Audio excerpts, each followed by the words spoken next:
नमस्कार विद्यार्थियों, मैं सत्येंद्र सिंह, सहायक आचार्य राजनीति विज्ञान, श्री राधेश्याम आर मोरारका राजकीय महाविद्यालय झुंझुनू। हम प्लेटो का अध्ययन कर रहे थे। आज हम प्लेटो के शिक्षा सिद्धांत का अध्ययन करेंगे। प्लेटो एक आदर्शवादी विचारक हैं और उन्होंने एक आदर्श राज्य की स्थापना की बात की है और आदर्श राज्य की स्थापना के लिए उन्होंने न्याय सिद्धांत को आधारशिला और शिक्षा एवं साम्यवाद के सिद्धांत को आधार स्तंभ के रूप में माना है। प्लेटो की शिक्षा सिद्धांत के संदर्भ में सेबाइन ने कहा है कि प्लेटो ने राजनेताओं के मार्ग से बाधाओं को हटाने के लिए साम्यवाद को चाहे कितना ही महत्व क्यों न दिया हो, लेकिन उसका मुख्य जोर साम्यवाद पर नहीं बल्कि शिक्षा पर है। अर्थात सेबाइन कहना चाह रहे हैं कि प्लेटो ने राजनेताओं के मार्ग से बाधाओं को हटाने के लिए चाहे साम्यवाद पर जोर दिया है, लेकिन उनका मुख्य जोर साम्यवाद पर नहीं शिक्षा पर है। अर्थात सेबाइन प्लेटो के शिक्षा सिद्धांत का महत्व बता रहे हैं। प्लेटो के अनुसार यदि रिपब्लिक का मूल उद्देश्य न्याय के सिद्धांत की खोज करना है तो शिक्षा उसकी प्राप्ति का मुख्य स्रोत एवं माध्यम है।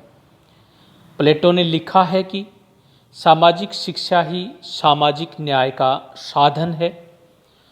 रूसो के शब्दों में रिपब्लिक शिक्षा पर सर्वकाल में लिखा गया सर्वश्रेष्ठ गवेषणात्मक ग्रंथ है। प्लेटो की मान्यता थी कि किसी भी श्रेष्ठ राजनीतिक जीवन के निर्माण के लिए श्रेष्ठ शिक्षा प्रणाली का होना बहुत आवश्यक है। अपने आदर्श राज्य के एक आधार स्तंभ के रूप में प्लेटो ने शिक्षा प्रणाली को अंगीकार किया है। आदर्श राज्य द्वारा प्रदत्त शिक्षा योजना की निम्नलिखित विशेषताओं पर प्लेटो जोर देते हैं। पहली विशेषता है शिक्षा राज्य द्वारा दी जानी चाहिए, अर्थात शिक्षा जो है वो राज्य के द्वारा दी जाएगी। दूसरी विशेषता है स्त्री एवं पुरुषों के लिए एक ही प्रकार की शिक्षा दी जानी चाहिए। अर्थात प्लेटो स्त्री और पुरुषों की शिक्षा के क्षेत्र में समानता की बात करते हैं।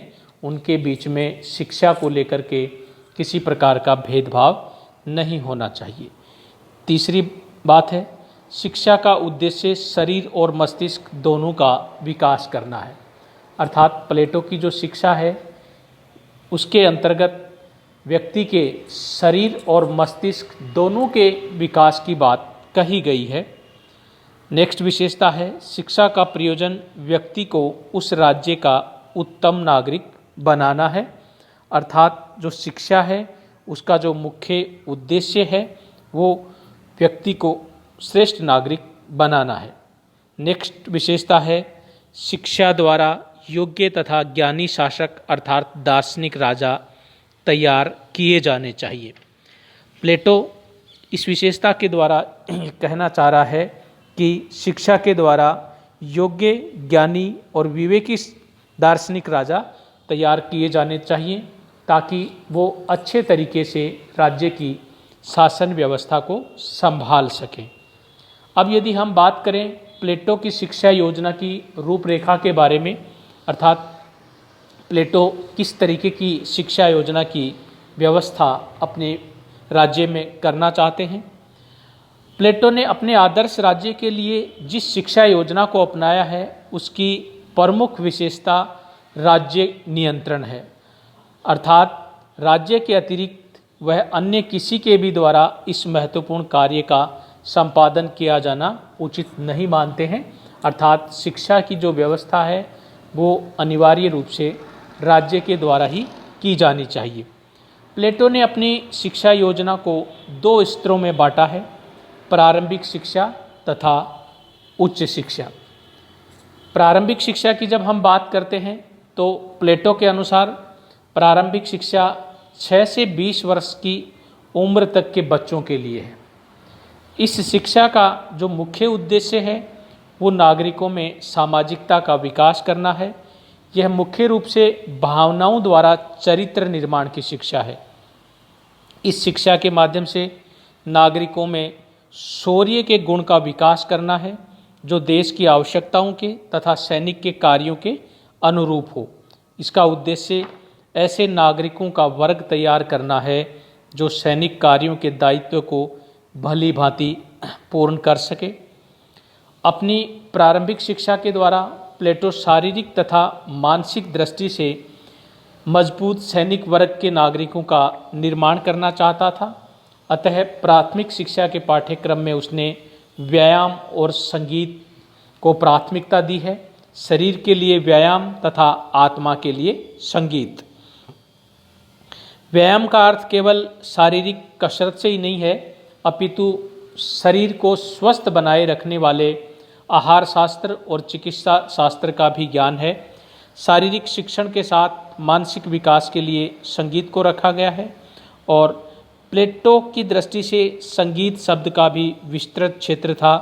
संगीत का अर्थ कोरी गान विद्या नहीं, किंतु काव्य, साहित्य, गीत, नृत्य, मूर्ति चित्र आदि सभी ललित कलाओं को उसमें शामिल किया गया है।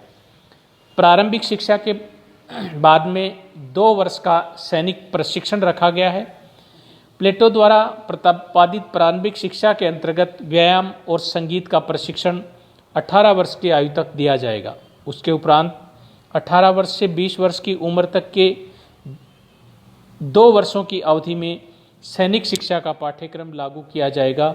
उसके समाप्त होने पर जो व्यक्ति सबसे अधिक योग्यता का परिचय देगा उन्हें उच्च स्तरीय शिक्षा के लिए चुन लिया जाएगा और शेष को सैनिक वर्ग में सम्मिलित करके उसके अनुरूप कामकाज में लगा दिया जाएगा ताकि वो राज्य की रक्षा का काम कर सकें।